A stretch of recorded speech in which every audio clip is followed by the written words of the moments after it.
Hey guys, in this video I will show you how to download Fortnite on iPad. Alright, let's begin. First, open an internet browser on your iPad and go to Fortnite.com using the address bar. Once the Fortnite website loads, click on the Play Now option at the top right corner. Scroll down until you see the Play Fortnite section.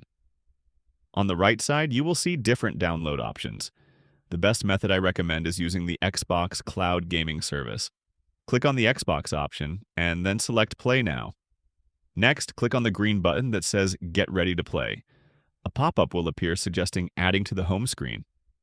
Tap the share icon at the bottom of your browser, select More, and select Add to Home Screen. Press Add, and you will now see the Xbox Cloud Gaming app on your home screen. Open the app and sign in using your Microsoft account. If you don't have one, you can create an account for free. Once signed in, click the green play button, select your Microsoft account, and Fortnite will start loading. Because it's cloud-based, it should load in seconds, so that's basically how you can download Fortnite on iPad. That's it for this video. Thanks!